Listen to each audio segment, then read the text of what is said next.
الحمدللہ رب العالمین الصلاۃ والسلام علی رسولہ الکریم اما بعد فاعوذ باللہ من الشیطان الرجیم بسم اللہ الرحمن الرحیم وَلَقَدْ آتَيْنَا مُوسَى الْكِتَابَ وَقَفَّيْنَا مِن بَعْدِهِ بِالرُّسُلِ وَآتَيْنَا عِيسَى ابْنَ مَرْيَمَ الْبَيِّنَاتِ وَأَيَّدْنَاهُ بِرُوحِ الْقُدُسِ أَفَكُلَّمَا جَاءَكُمْ رَسُولٌ بِمَا لَا تَهْوَىٰ أَنفُسُكُمُ اسْتَكْبَرْتُمْ فَفَرِيقًا كَذَّبْتُمْ وَفَرِيقًا تَقْتُلُونَ صدق اللہ العظیم رب اشرح لی صدری ویسر لی امری واحلل عقدۃ من لسانی یفقہوا قولی اللہم الہمنا رشدنا واعذنا من شرور انفسنا آمین یا رب العالمین۔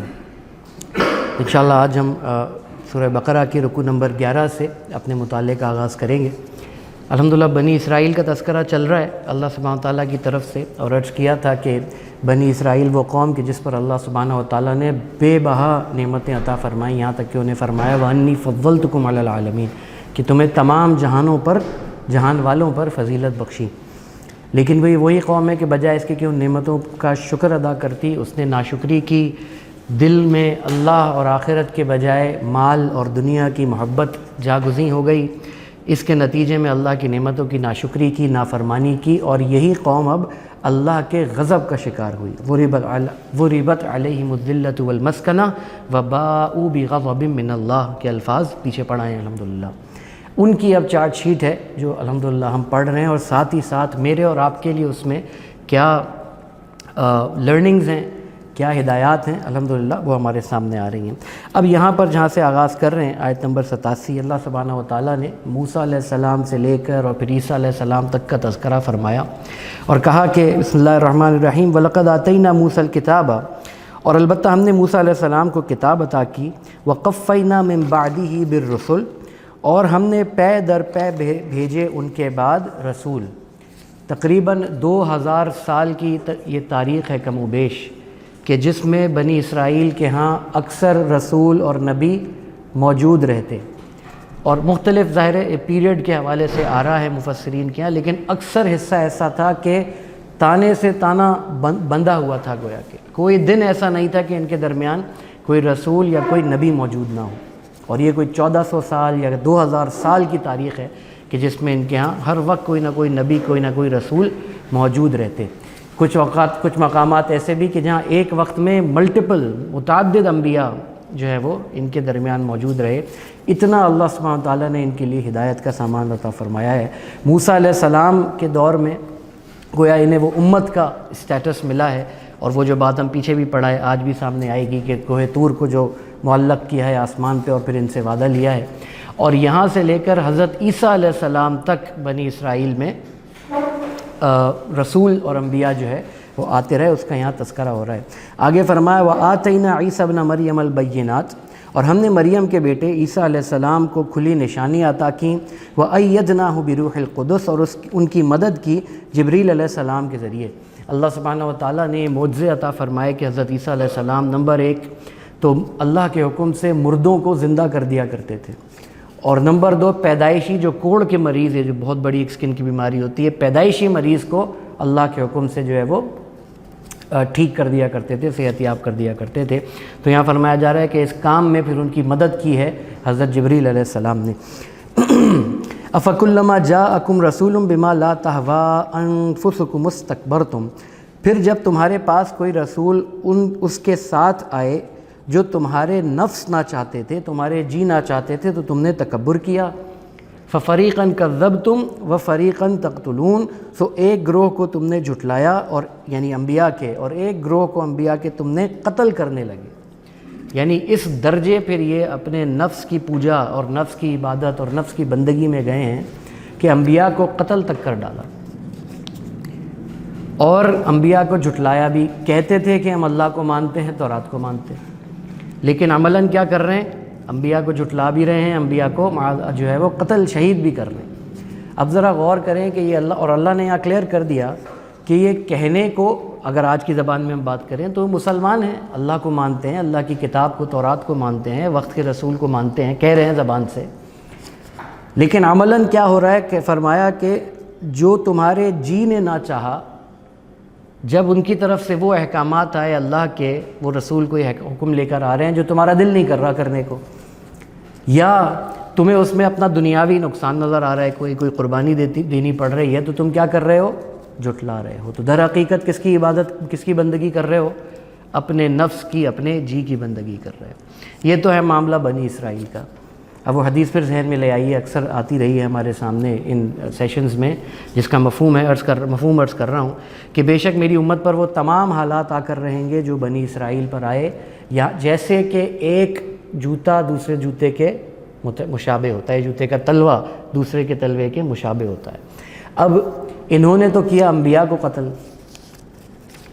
اور انبیاء کے ورثاء کون ہوتے ہیں؟ علماء۔ کیا ہمارے علماء شہید نہیں کیے جاتے رہے؟ کیسے کیسے بڑے بڑے نام جید علماء، ان کو شہید کیا۔ تو وہاں انہوں نے اپنے انبیاء کو کیا، یہاں امت میں انفارچونیٹلی، بدقسمتی سے علماء کو، جو علماء حق ہیں، انہیں شہید کیا جاتا چلا آ رہا ہے۔ وقالوا قلوبنا غلف، اور انہوں نے کہا کہ ہمارے دل تو پردے میں ہیں۔ اب یہ بات جو ہے وہ یہ ہٹ دھرمی اور بے حسی اور ڈیٹائی کی جو ہے انتہا ہے، کہ جب ان کے پاس کوئی جائے، کہ نبی آتے، رسول آتے، اللہ کے حکم بتاتے، اور یہ اس درجے جو ہے وہ ڈیٹائی میں چلے گئے کہ ان سے منہ پہ کہہ دیا کرتے کہ ہمارے دل تو غلافوں میں ہیں، آپ جو کہہ رہے ہیں ہمیں کچھ سمجھ نہیں آئی، بس جتنا ہم نے مان لیا، اب کوئی نئی چیز ہم نہیں مانیں گے۔ اللہ کا جواب، بل لعنہم اللہ بکفرہم، بلکہ ان پر ان کے کفر کے سبب اللہ نے لعنت کی۔ فقلیلا ما یؤمنون، اور تھوڑے ہی ہیں ان میں سے جو ایمان لاتے ہیں۔ اب یہ کیا ہو رہا ہے؟ جب انسان اللہ کو چھوڑ کے، اللہ کے رسول کو چھوڑ کے، اللہ کی کتاب کو پس پش ڈال کے اپنے نفس کے مطابق چلنا چاہے گا، تو پھر ایونچولی یہ وقت بھی آ جاتا ہے جو پیچھے پڑا ہے کہ پھر ان کے دلوں پر تالے لگ گئے ہیں اور یہ اب ایمان لانے والے نہیں ہیں۔ پھر اللہ سبحانہ و تعالیٰ ہدایت پا لینے کی توفیق سلب کر لیتا ہے۔ سمجھانے کے لیے عرض کر رہا ہوں، یہ بالکل ایسا ہی ہے کہ کوئی شخص اگر اپنے ہاتھ کو، وہ فریکچر کا بھی ہو جاتا ہے، لوگوں کا تجربہ ہو، اور پلاسٹر لگ جاتا ہے بہت عرصے، جب ہاتھ موو نہیں ہوتا، جب پلاسٹر کھولتے ہیں کیا ہوتا ہے؟ وہ مسلز اتنے سٹف ہو چکے ہوتے ہیں کہ کئی دن تو ہاتھ ہی موو نہیں ہو رہا ہوتا۔ تو اللہ نے انسان کو اسپریچولی بھی اور فزیکلی بھی یہ طاقت عطا کی ہے کہ جس اسکل کو، جس اپنے فزیکل ایکٹیویٹی کو کرتا رہے گا، اللہ تعالیٰ اس میں انسان کو آگے بڑھائے گا۔ Practice makes the man perfect, یہ اکثر ایک مشہور مقولہ ہے۔ جتنی زیادہ جس چیز کی پریکٹس ہوتی ہے، جتنا زیادہ جس چیز کو استعمال کیا جاتا ہے، اس میں اسکل میں انسان ایکسل کرتا چلا جا رہا ہوتا ہے۔ یہی معاملہ ہدایت اور ایمان حقیقی میں اضافے کے اعتبار سے بھی ہے۔ اگر ہم ہدایت پانے کی دگ و دو میں لگے رہیں گے تو اللہ سبحانہ تعالیٰ اس کی توفیق ہمارے لیے بڑھاتا رہے گا، ہدایت پا لینے کا اس کی استعداد ہمارے لیے بڑھاتا رہے گا، ہم پر ہدایت کے دروازے کھولتا رہے گا۔ جتنا زیادہ تقوی میں اللہ کا تقوی اختیار کرنے کے لیے آگے کوشش کریں گے، اللہ سبحانہ تعالیٰ اس کی استعداد بڑھاتا رہے گا۔ اور اگر خدا نخواستہ اس کی فکر نہیں ہے تو پھر اندیشہ یہ ہے کہ تقوی اور ہدایت کا حاصل کرنا، اس کا حصول، اس کی استعداد کم ہوتی چلی جائے گی۔ امام ابو حنیفہ رحمہ اللہ یا امام شافعی رحمہ اللہ میں سے ایک کا قول ہے کہ جو ایمان حقیقی ہے یہ گھٹتا بھی ہے اور بڑھتا بھی ہے۔ ایک ہے قولی ایمان، جیسے ہم ایمان مفصل میں پڑھتے ہیں، اقرار باللسان، یہ ہے قولی ایمان، و تصدیق بالقلب، دل کی گہرائیوں والا ایمان۔ یہ جو دل کی گہرائیوں والا ایمان ہے یہ گھٹتا بھی ہے، بڑھتا بھی ہے۔ قولی ایمان کا معاملہ کیا ہے؟ 0 اور 1 کی طرح ہے۔ کسی شخص نے زبان سے کلمہ طیبہ پڑھ لیا، اب وہ قانوناً مسلمان ہو گیا، اب یہ نہ گھٹے گا نہ بڑھے گا، یہ مسلمان ہو گیا، یہ ہے قولی ایمان۔ لیکن دل میں جو ایمان ہے، یوں سمجھیے کہ اس کا گراف یا تو بڑھ رہا ہے یا کم ہوگا، یہ گھٹتا بھی ہے، بڑھتا بھی ہے، یہ اسٹیگننٹ نہیں رہ سکتا۔ اس کا مطلب کیا ہے کہ اگر ہم اس ایمان حقیقی کو بڑھانے کی کوشش نہیں کر رہے اور اس حوالے سے خدا نخواستہ غفلت میں ہیں، تو یہ خدا نخواستہ یہ کم ہوتا چلا جائے گا، یہاں تک کہ ایک وقت آتا ہے کہ دل میں ایمان رائی کے دانے کے برابر بھی نہیں رہتا۔ ہے کون یہ شخص؟ مسلمان ہے، مرد بھی ہو سکتا ہے، عورت بھی ہو سکتی ہے، لڑکا بھی ہو سکتا ہے، جوان بھی ہو سکتا ہے، لڑکی جوان لڑکی بھی ہو سکتی ہے، بچہ بھی ہو سکتا ہے، بچی بھی ہو سکتی ہے، جو میچور ہو چکے ہیں، بالغ ہو چکے ہیں۔ دلیل حدیث من رأى منکم منکرا فلیغیر بیدہ، جب بھی تم میں سے کوئی شخص کسی برائی کو دیکھے تو چاہیے کہ اسے اپنے ہاتھ سے بدل دے، فإن لم یستطع فبلسانہ، اگر اس کی استطاعت نہیں، اتنی طاقت نہیں کہ ہاتھ سے بدل سکے تو اس برائی کو زبان سے بدلے۔ الفاظ بڑے خوبصورت ہیں، روکے نہیں کہا، بدل دے۔ تو برائی کو کس سے بدلیں گے؟ اچھائی سے بدلیں گے، نیکی سے بدلیں گے۔ تو جس کے اندر طاقت نہیں ہاتھ سے بدلنے کی تو زبان سے بدل دے۔ وَإِن لَمْ يَسْتَطِعْ فَبِقَلْبِهِ، اور اگر اس کی بھی استطاعت نہیں کہ زبان سے بول سکے تو کم از کم اپنے دل میں گویا کہ برا جانے۔ وَذَلِكَ أَضْعَفُ مِنَ الْإِيمَانِ، اور یہ ایمان کے کمزور ترین درجوں میں سے ہے۔ اور ایک اور حدیث کو جب ملا لے اس کا مفہوم عرض کروں تو یہ کہ اگر یہ بھی نہیں ہو رہا، اگر دل کڑ بھی نہیں رہا، دل میں بھی برائی محسوس نہیں ہو رہی، تکلیف نہیں ہو رہی اللہ کے احکامات کو ٹوٹتا دیکھ کر، تو پھر اس کا مطلب کہ دل میں رائی کے دانے کے برابر بھی ایمان نہیں رہا۔ اللہ ہم سب کی حفاظت فرمائے، والعیاذ باللہ، اللہ ہم سب کی جو ہے وہ ایسی کیفیت سے حفاظت فرمائے۔ تو بات یہ ہو رہی ہے کہ انہوں نے کہا کہ ہمارے دل غلافوں میں ہیں، اللہ نے فرمایا نہیں، بلکہ یہ اللہ کی طرف سے ان کے کفر کے سبب اللہ کی لعنت ہے ان پر۔ فَقَلِيلًا مَا يُؤْمِنُونَ، اور تھوڑے ہی ہیں جو ایمان لاتے ہیں۔ وَلَمَّا جَاءَهُمْ كِتَابٌ مِّنْ عِندِ اللَّهِ مُصَدِّقٌ لِّمَا مَعَهُمْ، اور جب ان کے پاس اللہ کے پاس سے کتاب آئی اس کی تصدیق کرنے والی جو ان کے پاس ہے۔ کتاب کون سی آئی؟ قرآن حکیم، یا بعد میں ان کے ہاں اس قرآن حکیم سے پہلے انجیل۔ یہ بنی اسرائیل یہودی تو انجیل کو بھی نہیں مانتے تھے، تو انجیل کہہ لیں یا قرآن حکیم آیا، اس کی تصدیق کرتا ہوا جو ان کے پاس ہے۔ ان کے پاس کیا ہے؟ تورات۔ وَكَانُوا مِن قَبْلُ يَسْتَفْتِحُونَ عَلَى الَّذِينَ كَفَرُوا، اور وہ اس سے پہلے کافروں پر فتح مانگتے تھے۔ یہ پس منظر میں مفسرین نے تفصیل سے بیان کیا ہے۔ مدینہ منورہ کے اطراف میں 3 بڑے بڑے یہودی قبائل آ کر بائی ڈیزائن، بائی پلاننگ آباد ہوئے تھے، ہمارے علم میں ہوگا، بنو نذیر، بنو قریظہ، بنو قینقاع۔ کیوں آئے تھے؟ ان کی کتابوں میں لکھا ہوا تھا، نشانیاں موجود تھیں کہ آخری رسول کھجوروں والی جو زمین ہے اس وہاں پر جو ہے وہ مبعوث ہوں گے۔ اب یہاں پر آ رہے ہیں، ٹھہرے ہوئے ہیں، ادھر عرب قبائل بھی 2 بڑے بڑے رہتے ہیں، اوس اور خزرج، آپس میں ان کی جھڑپ رہتی تھی۔ جب بھی ان کی پٹائی ہوتی اوس اور خزرج سے، ان یہودیوں کی، یہ غلام یہ جو ہے وہ کمزور کر دیے جاتے، ان کی پٹائی ہوتی تو کہتے تھے آنے دو ہمارے رسول کو، جب وہ آ جائیں گے ہمارے درمیان تب ہم تمہیں مزہ چکھائیں گے۔ کیوں؟ کیونکہ کتابوں میں لکھا ہوا تھا کہ آخری رسول آئیں گے، اللہ کا کلام لائیں گے، ان پر ایمان لاؤ گے، ان کے ساتھ مل کر پھر تم قتال کرو گے، اللہ تعالیٰ تمہیں غلبہ عطا فرمائے۔ تو یہ اتنے کلیئر تھے، اس کو پریکٹیکل سطح پر آ کر سوچیں، یہ اتنے کلیئر تھے اپنے یقین میں۔ لیکن ہوا کیا؟ ایک بہت بڑی یوں کہیے آزمائش، وہ بات آگے آ جائے گی، اللہ نے ان کی لی، جس وجہ سے یہ جانتے بوجھتے نبی اکرم صلی اللہ علیہ وسلم کا انہوں نے انکار کیا۔ تو اللہ فرماتا ہے کہ اور وہ اس سے پہلے کافروں پر فتح مانگتے تھے۔ فَلَمَّا جَاءَهُم مَّا عَرَفُوا كَفَرُوا بِهِ، سو جب ان کے پاس وہ آئے جن کو وہ پہچانتے تھے تو وہ اس کے منکر ہو گئے۔ کیوں منکر ہو گئے؟ ذہن میں ان کے یہ تھا کہ آخری رسول جیسے ہم تو چنے ہوئے ہیں، پیچھے پڑا ہے، اللہ کے چنے ہوئے بندے ہیں، we are the chosen people of the lord, اللہ کے چہیتے ہیں ہم، تو رسالت اور آخری رسول بھی بنی اسرائیل میں ہی آنے چاہیے۔ آگے اللہ فرما دے گا، اللہ نے جس کو چاہا اپنے بندوں میں سے، اللہ نے بنی اسماعیل میں محمد کریم صلی اللہ علیہ وسلم کو آخری رسول بنا کر بھیجا۔ اب یہ جو بات ہوئی کہ یہ تو ہمارے اندر بنی اسرائیل، تو یہ حق تو بنی اسرائیلیوں کا تھا، یہ آخری رسول بنی اسماعیل میں یا نان اسرائیلی میں کیسے آ گئے؟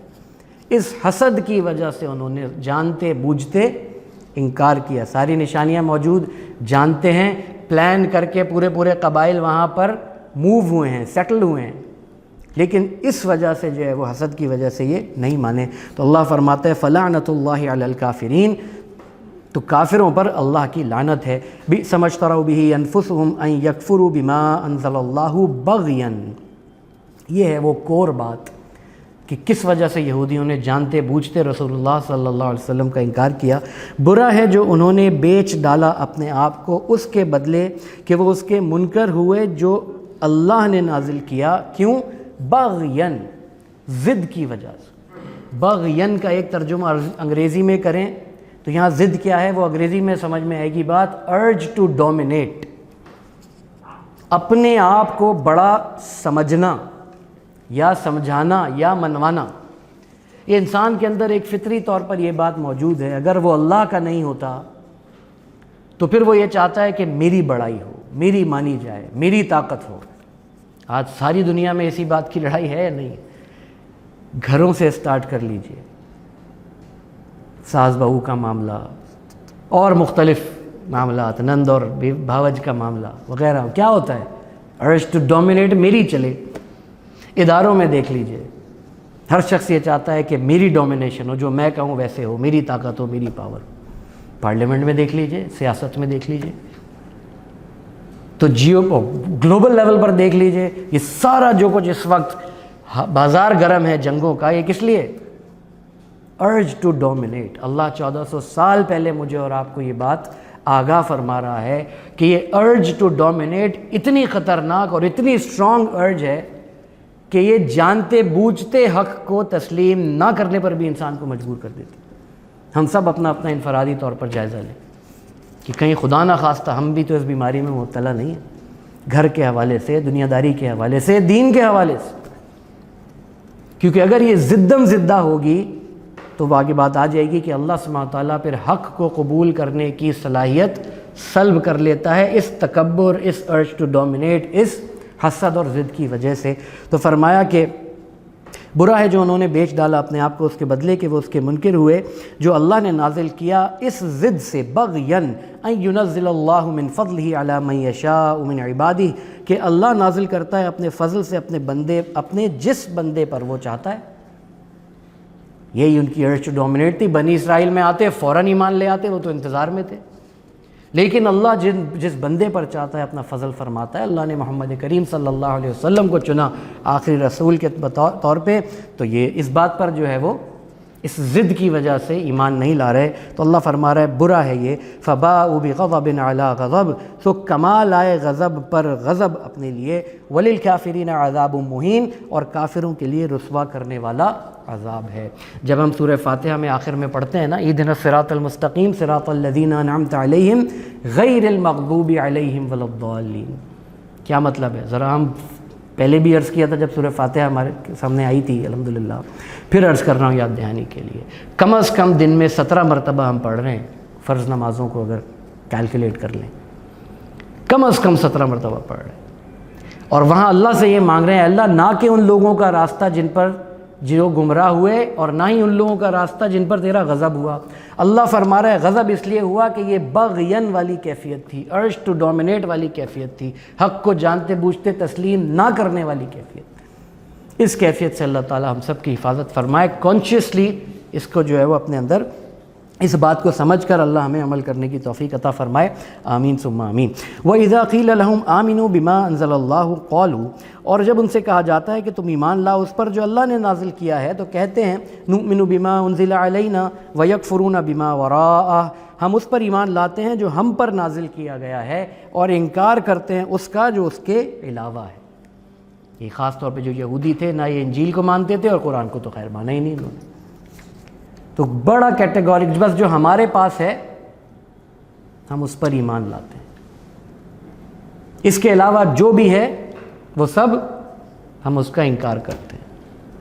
اب میں صرف پیریبل کریٹ کرنے کے لیے، سمجھانے کے لیے عرض کر رہا ہوں، وہ مسالک جو الحمدللہ چاروں کے چاروں برحق ہیں، پیچھے علمی معاملات زیادہ تفصیل میں نہ میرا مقام ہے، نہ میں جا سکتا ہوں، نہ جاؤں گا، لیکن یہ بات ہم سب کو پتہ ہے کہ چاروں مسالک برحق ہیں، اور سب کے پاس اپنے اپنے علمی دلائل ہیں، اور علماء کا اس پر اتفاق ہے، جید علماء کا، کہ مسلک ترجیح کے لیے ہے، تبلیغ دین کی ہوگی۔ 96 سے 98% باتیں مشترک ہیں ہمارے دین میں الحمدللہ، 2-4% اختلاف ہے، وہ بھی ایک اور اینگل سے دیکھیں تو ہمارے دین کی بیوٹی ہے۔ اب اللہ سبحانہ و تعالیٰ نے، یعنی کچھ لوگ کہتے ہیں کہ ہاتھ نیچے باندھنے ہیں، کچھ کہتے ہیں اوپر باندھنے، کچھ کہتے ہیں کھول کے پڑھنے، کچھ کہتے ہیں آمین بالجہر ہے، کچھ کہتے ہیں آمین بالسر ہے۔ بیوٹی کیا ہے؟ اسی اختلاف میں بیوٹی ہے۔ اللہ کے نبی صلی اللہ علیہ وسلم نے جس ادا سے نماز پڑھی، ایک چھوٹی سی مثال دے رہا ہوں، اللہ سبحانہ و تعالیٰ نے سب کو محفوظ فرمایا۔ اگر پہلی اور تیسری رکعت میں اللہ کے نبی تھوڑا بیٹھ کر پھر کھڑے ہوئے ہیں، اللہ نے اسے بھی محفوظ رکھا ہوا ہے۔ اگر ڈائریکٹ کھڑے ہوئے ہیں، اس کو بھی محفوظ رکھا ہوا ہے۔ اللہ کے نبی صلی اللہ علیہ وسلم نے آمین بالجہر کہی ہے، اس کو بھی محفوظ رکھا ہوا ہے، آمین بالسر کہی ہے، اس کو بھی محفوظ رکھا ہے۔ تو یہ وسعت قلبی اللہ نے ہمیں کتنی سکھائی، سورہ بقرہ کے آغاز میں سمجھا تھا کہ ہم تو وہ ہیں کہ جو نہ صرف اپنی کتاب اور اپنے رسول بلکہ پہلے آنے والی تمام کتابوں پر ایمان اور رسولوں پر ایمان ہمارے ایمان کا لازمی تقاضا ہے۔ تو مسلک تو پھر ہے ہی ہمارے، اللہ بھی وہی، رسول بھی وہی صلی اللہ علیہ وسلم، صحابہ کرام بھی وہی صلی اللہ علیہ وسلم، کتاب بھی وہی۔ یہ ترجیح کی بنیاد پر صرف ہے، جو کہ ایک علمی نکتہ ہے، دو چاروں صحیح ہیں۔ یہ وسعت قلبی ہمارے اندر ہونا یہ ضروری ہے، تب اللہ سبحانہ وتعالیٰ ہدایت کے وہ دروازے ہمارے لیے کھولے گا کہ اس کے اوپر پھر ہمارے لیے چلنا آسان ہو جائے گا۔ اللہ تعالیٰ اس بات کو ہمیں سمجھنے کی توفیق عطا فرمائے۔ بہرحال یہ بات میں نے ضمناً عرض کی تھی یہودیوں کے اس رویے اور روش کے حوالے سے۔ وَهُوَ الْحَقُّ مُصَدِّقًا لِمَا مَعَهُمْ، اب آگے پھر اللہ نے فرمایا کہ حالانکہ وہ حق ہے اس کی تصدیق کرنے والا جو ان کے پاس ہے، یعنی قرآن حکیم تورات کی بھی تصدیق کر رہا ہے، تورات کے جن رسول پر بھیجی گئی حضرت موسیٰ علیہ السلام ان کی بھی تصدیق کر رہا ہے، اور تورات تصدیق کر رہی ہے قرآن کی، یعنی اس کے اندر نشانیاں موجود، رسول اللہ صلی اللہ علیہ وسلم کی نشانیاں موجود۔ تو حالانکہ یہ حق ہے لیکن وہ اس کو نہیں مان رہے۔ قل، اچھا بھائی، اب یہ ایک بڑا پیارا اور پریکٹیکل پھر ایک چیلنجنگ کویسچن، سرچنگ کویسچن اللہ نے عطا فرمایا۔ اچھا تم یہ کہہ رہے ہو کہ تم اپنی تورات کو مانتے ہو اور اپنے نبی کو مانتے ہو، تو قل، اے نبی صلی اللہ علیہ وسلم، پھر آپ ان سے پوچھئے فَلِمَ تَقْتُلُونَ أَنْبِيَاءَ اللَّهِ مِن قَبْلُ إِن كُنتُم مُؤْمِنِينَ، تو اگر اپنی تورات اور اپنے انبیاء کو مانتے ہو تو پھر اس سے پہلے اپنے انبیاء کو قتل کیوں کرتے رہے ہو اگر واقعتاً سچے ہو؟ کیا تو سرچنگ کویسچن ہے۔ اگر مانتے ہو تو قتل کیوں کیا، اگر مانتے ہو تو مانا کیوں نہیں، اگر مانتے ہو تو جھٹلایا کیوں؟ یہی بات میں اور آپ بھی سمجھیں اور اپنے اندر ہم سب اپنا اپنا جائزہ لیں۔ اگر قرآن کو مانتے ہیں، اگر رسول اللہ صلی اللہ علیہ وسلم کو مانتے ہیں، اور الحمدللہ مانتے ہیں، لیکن سوال یہ ہے کہ کیا ان کی مان رہے ہیں؟ اللہ کو تو ماننے کا دعویٰ ہے کہ اللہ کی مان کر زندگی میں، دنیا میں ہم زندگی گزار رہے ہیں۔ اللہ کے رسول کو تو مانتے ہیں لیکن اللہ کے رسول کی مان کر صلی اللہ علیہ وسلم کیا ہم زندگی گزار رہے ہیں؟ قرآن کو تو مانتے ہیں لیکن کیا قرآن کی مان کر زندگی گزار رہے ہیں؟ یہ وہ پھر سرچنگ کویسچن ہے جو ہمارے لیے بھی ہے۔ اللہ تعالیٰ ہمیں اس کو سمجھنے کی توفیق عطا فرمائے اور اللہ کے نبی صلی اللہ علیہ وسلم کی سنتوں پر، قرآن حکیم پر ہمیں عمل کرنے کی توفیق عطا فرمائے، آمین ثم آمین۔ وَلَقَدْ جَاءَكُم مُوسَىٰ بِالْبَيِّنَاتِ، اور البتہ موسیٰ علیہ السلام تمہارے پاس کھلی نشانیوں کے ساتھ آئے۔ کیسی کیسی نشانیاں تھیں ہم پڑھائے، بادلوں کا سایہ بھی ہے، عصا مارا ہے تو وہ 12 چشمے بھی پھوٹ پڑے ہیں، اور من اور سلوہ بھی اتر رہا ہے ان کے لیے اللہ کی طرف سے۔ تو یہ ساری نشانیاں لے کر آئے، لیکن تمہارے دلوں میں وہی مفتوحانہ ذہنیت موجود تھی۔ ثُمَّ اتَّخَذْتُمُ الْعِجْلَ مِن بَعْدِهِ وَأَنْتُمْ ظَالِمُونَ، پھر تم نے اس کے بعد بچھڑے کو معبود بنا لیا۔ ایسی گئی گزری فکر، ایسی گئی گزری سوچ، ایسا گیا گزرا کردار تھا تمہارا۔ اللہ معجزاتی طور پر اتنا کچھ تمہیں دے رہا ہے، دکھا رہا ہے، لیکن تم یہی اسباب کی دنیا کو سب کچھ سمجھ رہے ہو، یہاں تک کہ بچڑے کو معبود بنا لیا۔ عرض کیا تھا بچڑے کو معبود کیوں بنایا تھا، وہ فرعونیوں کے ہاں بچڑے کی جو ہے وہ تقدس تھا، یہ لوگ غلام تھے وہاں پہ ان کے ہاں، تو ان کے دلوں میں بھی بچڑے کا تقدس موجود رہا۔ فزیکلی آزاد ہو گئے، ذہناً اور قلباً آزاد نہ ہو سکے۔ میرے اور آپ کے لیے بھی اس میں ایک ریفلیکشن ہے۔ آج سے 78 سال پہلے ہم الحمدللہ انگریز کی غلامی سے فزیکلی تو آزاد ہو گئے، لیکن مینٹلی ایک سوالیہ نشان ہے۔ ہم سب اپنا اپنا جائزہ لیں اور اپنی اصلاح کی کوشش کریں۔ اللہ تعالی ہمیں عمل کی توفیق عطا فرمائے، آمین ثم آمین۔ ثُمَّ اتَّخَذْتُمُ الْعِجْلَ مِن بَعْدِهِ وَأَنْتُمْ ظَالِمُونَ، پھر تم نے اس کے بعد بچڑے کو معبود بنا لیا اور تم ظالم ہو، تم سب ظالم ہو۔ وَإِذْ أَخَذْنَا مِيثَاقَكُمْ وَرَفَعْنَا فَوْقَكُمُ الطُّورَ، اور جب ہم نے تم سے پختہ عہد لیا، پھر وہی واقعہ دوبارہ آ رہا ہے ہائی لائٹ کے طور پہ، اور جب ہم نے تم سے پختہ عہد لیا اور تمہارے اوپر کوہ طور کو بلند کیا اور کہا خُذُوا مَا آتَيْنَاكُمْ بِقُوَّةٍ وَاسْمَعُوا، جو ہم نے تمہیں دیا ہے اسے مضبوطی سے پکڑو اور غور سے سنو۔ کیا سنو؟ اللہ کے احکامات کو سنو، اللہ کے نبی علیہ السلام، حضرت موسیٰ علیہ السلام، اور بعد میں جو انبیاء آئے، رسول آ رہے ہیں تمہارے درمیان، ان کی بات کو سنو۔ یہ وعدہ لیا گیا تھا، ان سے عرض کیا تھا، یہ فزیکلی طور پہاڑ کو ان کے سروں پر معلق کر کے ان سے وعدہ لیا گیا تھا۔ لیکن اور انہوں نے کیا کہا؟ قالوا سمعنا، تو انہوں نے کہا کہ ہم نے سنا، لیکن دل میں کیا بول رہے تھے؟ اللہ فرما رہا ہے وعصینا، عصینا کہتے ہیں نافرمانی کو۔ تو انہوں نے کہا کہ ہم نے سنا، لیکن دل میں کہہ رہے تھے کہ اور ہم نے نافرمانی کی۔ یہ کیا ہے؟ پھر وہی دل میں مال کی محبت، ڈٹائی، اپنے آپ کو ٹھیک سمجھنا، اپنی ارج ٹو ڈومینیٹ جو ہے وہ اس کو اپنی زندگی کا مقصد بنا کے رکھنا اور اپنی من چاہی زندگی گزارنا۔ اس وجہ سے کہہ رہے ہیں، سن رہے ہیں، لیکن کہہ رہے ہیں ہم نے سنا اور دل میں کہہ رہے ہیں کہ ہم نے نافرمانی کی۔ کہنا کیا چاہیے تھا؟ سمعنا واطعنا، ہم نے سنا اور ہم نے اطاعت کی۔ وَأُشْرِبُوا فِي قُلُوبِهِمُ الْعِجْلَ بِكُفْرِهِمْ، اور ان کے دلوں میں بچھڑا رچا دیا گیا ان کے کفر کی سبب، ان کے کفر کے سبب۔ قُلْ بِئْسَ مَا يَأْمُرُكُمْ بِهِ إِيمَانُكُمْ إِن كُنتُم مُؤْمِنِينَ، کہہ دیجئے کہ کیا ہی برا ہے جس کا تمہیں حکم دیتا ہے تمہارا ایمان اگر تم مومن ہو۔ پھر تفصیل میں جانے کا موقع نہیں ہے، لیکن صرف اپنی ہدایت کے لیے ہم سوچیں کہ ہم بھی کہتے تو ہیں سمعنا واطعنا، مان کتنی رہے ہیں؟ ہمارے اوپر کوئی طور پہاڑ تو اللہ نے سامنے معلق کر کے وعدہ نہیں لیا نا، لیکن طور پہاڑ سے بہت بڑے عذاب کا ڈراوا پورے قرآن حکیم میں جا بجا آ رہا ہے۔ کیا ہمیں یقین ہے کہ ہم اپنے اس کیے ہوئے وعدے کو پورا کر رہے ہیں؟ کون کون سے وعدے ہیں جو اللہ سے کیے؟ عہد الست بربکم قالوا بلا، تمام ارواح ہمارے حضرت آدم علیہ السلام سے لے کے آخری انسان تک ہر روح کو ایک جگہ جمع کیا اللہ نے عالم ارواح میں، وعدہ لیا کیا میں تمہارا رب نہیں؟ ہم سب کی ارواح نے کہا قالوا بلا، بے شک اللہ تو ہمارا رب ہے، اور ہماری ارواح کو سلا دیا گیا۔ پھر دوسرا وعدہ کون سا؟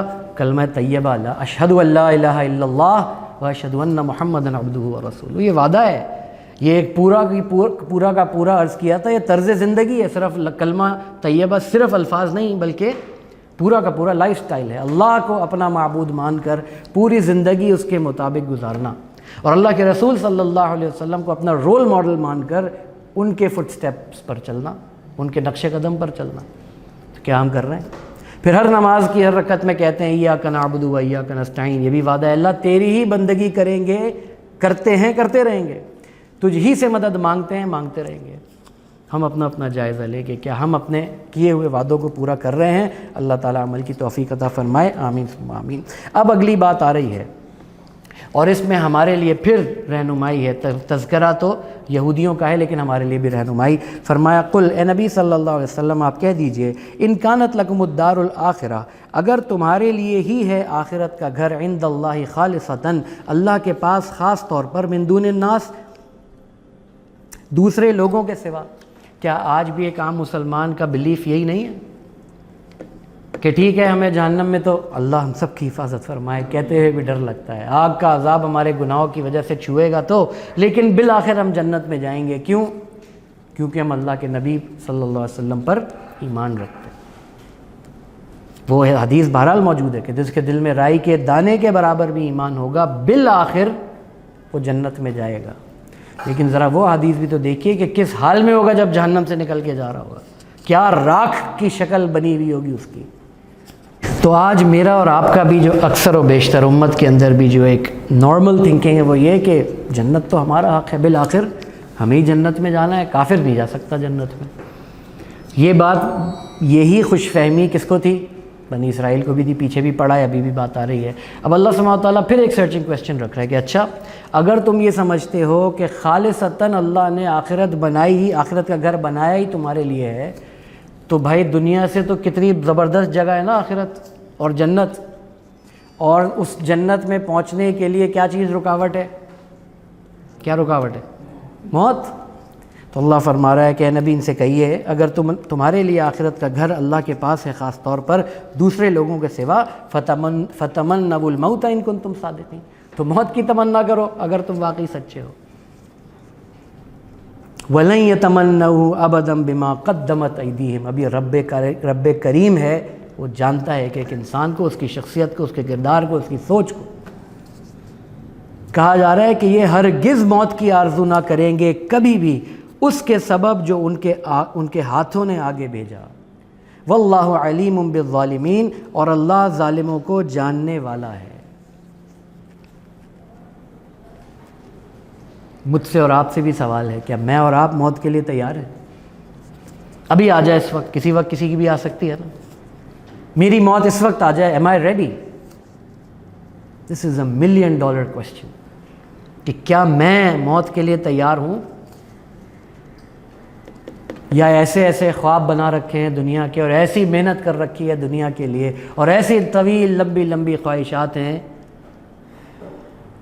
کہ اصل زندگی کو خدا نخواستہ بلائے بیٹھا ہوں۔ اللہ تعالی ہمیں اپنی موت کی تیاری کرنے کی توفیق عطا فرمائے۔ اللہ کے نبی صلی اللہ علیہ وسلم نے عقل مند شخص کی نشانی بیان فرمائی، الکیس من دان نفسہ وعمل لما بعد الموت۔ عقل مند شخص وہ ہے جو اپنا محاسبہ کرتا رہے، الکیس من دان نفسہ، عقل مند شخص وہ ہے جو اپنے نفس کا محاسبہ کرتا رہے۔ آرٹ آف لیونگ تو ہم نے سنا ہوا ہے نا، the art of conscious living, جو ہمارا دین ہمیں سکھاتا ہے۔ اپنے نفس کا محاسبہ کرتا رہے اور موت کے بعد آنے والی زندگی کے لیے عمل کرے۔ اب ہمارے پاس دن میں 24 گھنٹے ہیں، ہفتے میں 7 دن، مہینے میں 30 اور سال میں 365۔ کتنا وقت اور کتنا عمل میرا اور آپ کا موت کے بعد آنے والی زندگی کے لیے ہوتا ہے؟ ہم سب اپنا اپنا جائزہ لیں، پریکٹیکلی سوچیں، اور کتنا عمل، کتنی فکر اس دنیا کی زندگی کے لیے ہوتی ہے۔ اللہ فرما رہا ہے وَلَن يَتَمَنَّوْهُ أَبَدًا بِمَا قَدَّمَتْ أَيْدِيهِمْ وَاللَّهُ عَلِيمٌ بِالظَّالِمِينَ، اور ہرگز وہ موت کی آرزو نہ کریں گے کبھی بھی اس کے سبب جو ان کے ہاتھوں نے آگے بھیجا، اور اللہ ظالموں کو جاننے والا ہے۔ وَلَتَجِدَنَّهُمْ أَحْرَصَ النَّاسِ عَلَىٰ حَيَاتٍ، یہ خاص معاملہ یہودیوں کا اللہ بیان فرما رہا ہے، اور البتہ تم انہیں دوسرے لوگوں سے زیادہ زندگی پر سب سے زیادہ حریص پاؤ گے، دنیا کے حریص ہیں، دنیا کی زندگی کے حریص ہیں۔ وَمِنَ الَّذِينَ أَشْرَكُوا، اور مشرکوں سے بھی زیادہ ان یہودیوں کو تم دنیا کے طلبگار، دنیا کا حریص پاؤ گے۔ يَوَدُّ أَحَدُهُمْ لَوْ يُعَمَّرُ أَلْفَ سَنَةٍ، ان میں سے ہر ایک چاہتا ہے کہ کاش وہ 1000 سال کی عمر پالے، کاش گویا کہ مرنا ہی نہ ہو، اور اگر اس دنیا کی زندگی ہے اور چلو لمیٹڈ ہی ہے تو 1000 سال کی زندگی مجھے مل جائے۔ یہ کیفیت ہے، یہ بیہیویئر ہے، یہ مائنڈ سیٹ ہے جو اللہ تعالیٰ بتا رہا ہے کہ ہر ایک شخص، یہودیوں کی بات ہو رہی ہے، ہر ایک شخص یہ چاہتا ہے کہ انہیں 1000 سال کی زندگی مل جائے۔ لیکن اگلی بات، 1000 سال کی مل بھی جائے دین واٹ؟ کافر کے لیے کیا ہے؟ وما ہوا بمزحزحہ من العذاب ان یعمر، اور اتنی عمر کا دیا جانا اسے عذاب سے دور کرنے والا نہیں ہے۔ اللہ کا تو ایک دن ہی ہوا نا 1000 سال، ہمارے لیے اس دنیا میں 1000 سال ہے، اللہ کا تو ایک ہی دن ہے۔ اللہ دے بھی دے اگر ان کو 1000 سال کی زندگی، what next? At the end of the day انہیں پھر اللہ کے عذاب ہی سے دوچار ہونا پڑے گا، کیونکہ اللہ کی نافرمانی پر زندگی گزاری ہے، دنیا کی زندگی میں غفلت میں پڑے رہے ہیں۔